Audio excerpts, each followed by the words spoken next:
Now, in any election, even the ones we have today, the question comes up, should we emphasize looking at the private life of an individual or forget that completely and only examine his public life? Well, what did our Founding Fathers think? Listen. So what type of requirements did the Founding Fathers put out to recognize good candidates for office? Well, there was much written about it. Many of the Founding Fathers wrote textbooks, and they put down in those textbooks the requirements for public office. One of the things that you'll find they always emphasized was looking at the private life of an individual. They said private life is always real life. That's where you can always see what a person's really like. And they gave examples, for example, of Benedict Arnold. Benedict Arnold had a great public life, but his private life was corrupt. He was a traitor in private. You couldn't see that in public. They said that's why you don't look at the public, you look at the private. So they encouraged the investigation of private life. Now, when the Founding Fathers taught others about these principles, they took great care to emphasize, again, the private life. Now, John Witherspoon is a signer of the Declaration of Independence, and he taught many of the Founding Fathers. And so he is a good one to look to on what are the requirements for political office, because he really can be called the father of the Founding Fathers. He produced nearly 1/3 of the Founding Fathers that we have, and he himself was a Founding Father. Now, he wrote about how to identify a true American patriot in his writings at Princeton. He was the president of Princeton University, and these are his writings from 1803, and this is what he taught in school. And he gave the students 3 ways to identify an American patriot.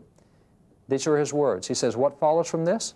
That he is the best friend to American liberty, who, number 1, who is most active and sincere in promoting true and undefiled religion. He says, number 2, whoever sets himself with the greatest firmness to bear down on profanity and immorality of every kind. And he says, number 3, whoever is an avowed enemy of God, I don't hesitate to call him an enemy to his country. Now here's the father of the Founding Fathers giving 3 requirements for office. He said, number 1, a true patriot is the one who is the most active and most sincere in promoting true and undefiled religion. He said, number 2, a true patriot is the one who sets himself with the greatest firmness to bear down on profanity and immorality of every kind. And why is that a sign of patriotism? Because the Founding Fathers knew that if you had a profane and immoral people, you would have a profane and immoral government. And a profane and immoral government, history shows, does not last. So if you love your government, if you want a good government, you work on bearing down on profanity and immorality. And then he said, thirdly, he said, whoever is an avowed enemy of God, I don't hesitate to call him an enemy to his country. He said, everything we founded this on, all that we fought for have been godly principles. Whoever opposes God, therefore, opposes the very basis of America.